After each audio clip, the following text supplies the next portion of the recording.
You're watching Byline Wilmington on CBS 10 WILM. Here's your host, Don Ansell. We're back with our election 2010 special. This is a 1-hour special. With us right now are the Republican candidates, the two Republican candidates for the New Hanover County Commission. In our second half, we'll have their Democratic counterparts, Rick Catlin and Brian Berger, are with us. So what do you think?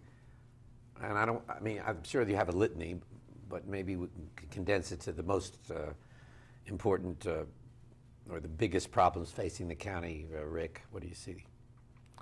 Well, obviously, we're going to have to adjust to the economic realities with our budget. That's a big problem. The Cape Fear Public Utility Authority is essentially a tax increase on our citizens as we raise rates, and that's. I suppose we're going to talk more about that. Well, yeah, because it's not really a county agency anymore. It's kind of an independent, and I know that both of you have been right.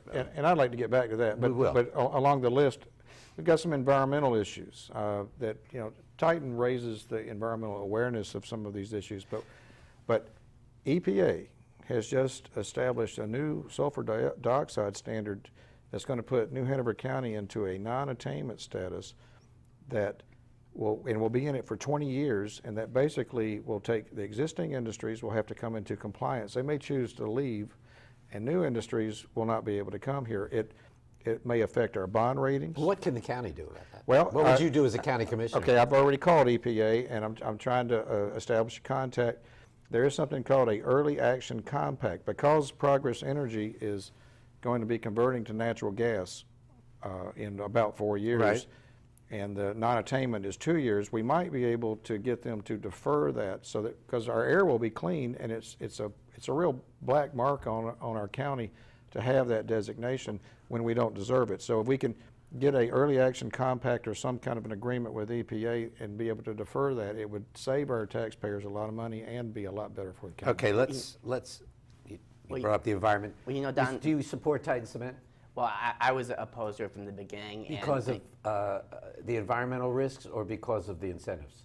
Combination. I opposed the incentives from the beginning, and for several years have advocated rescinding those incentives. I do understand there are some very serious complexities involved in that, but I believe that it is the right thing to do to rescind those incentives. They never should have been given in the first place. But these issues, there's a very strong connection between a lot of the issues that Rick brought up, and in particular, the connection between the local environment and the local economy. And in addition to the problems presented by Titan, it's an illustration of where the county is failing in economic development in terms of attracting new businesses to this area, as well as helping businesses that are already here. What would you do to attract new business? Well, I would like to see a complete overhaul of economic development in New Hanover County. What we're doing now, funding outside agencies like the Committee of 100, is simply not working. So you'd like to grow the government to do that? Not necessarily the government. I don't have the answer. I think it needs to be studied. I do know what we're doing now with the Committee of 100 isn't working. It's costing taxpayers.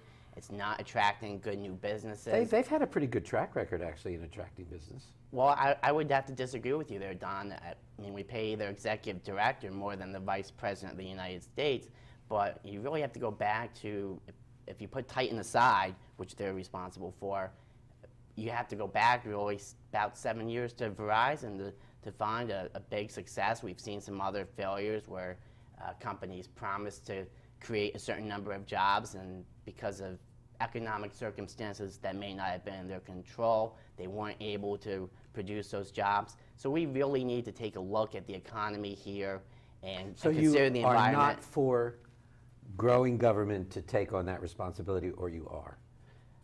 I don't know if creating another department inside the county, a economic development department, is the answer. Right. I'm not sure that it is the answer, but I know that what we're doing now is not the answer.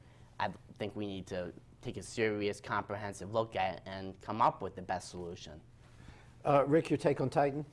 Well, I'm an environmental engineer, right, and I'm also a volunteer public servant on the State Health Commission. And when the Titan issue started, I began looking at some of the mercury standards and some of the other compounds of concern.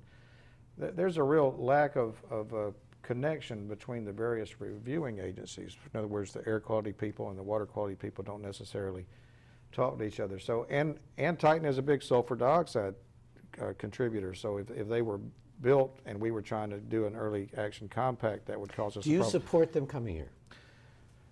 Their environmental baggage is too much, and I do not support the incentives. And you don't support the incentives. All right, let's talk about county staff. Do you support the current county manager? Bruce Shell. Bruce Shell. I think Bruce has a great motivation, and I think that he tries to do the right thing. I think that he would benefit from some good leadership from the county commissioners to help him with some of these tough times. You know, when you've worked for the government your entire life, sometimes it's a little hard to... So you think there's a lack of leadership on council, on the commission, and well, he's not living up to his potential? Just executive CEO type business leadership. I don't see that, and you have to realize that county employees work for they're amongst all their friends all the time. It's hard to see the forest for the trees. So if you're on council, you would retain Bruce Shell as county manager? I have no reason not to. No. How about you, Brian? At this point, there are, well, first I should say that I agree with Rick. I like Bruce personally. The county manager's job is to carry out the directives of the county commission, and I believe that Bruce has been doing that, so you can't really hold him accountable for the policies coming down from the county board. That would not be fair to the county manager. There are some lawsuits pending right now. We have to see what the outcome of some of those are, because they do involve the county manager. But at this point, I would not advocate firing the county manager or anything along those lines. Okay, Brian, you've been very critical of the Republican-dominated board, and now you're running as a Republican. How do you think you can work with the others? There'll be at least 2 Republicans on the board when you get there, and perhaps. Well, I think there's a need for a new direction in the county, some fresh blood and new ideas, and with Bill Castor being retired and Bobby Greer stepping down, there is going to be, regardless of the outcome November 2nd, there is going to be 2 new members of the board. I have spoken and talked in depth with the 3 county board members who will be staying on. I believe I can work with all of them, and it's my intention to work with whoever the other members of the board are, regardless of political party, for the taxpayers of this county, and I know that I can work with each and every one of them. Okay, we'll take a break. I know the 2 of you are itching to get at the Cape Fear Public Utility Authority. When we come back, we'll talk about that with Brian Berger and Rick Catlin. Stay with us.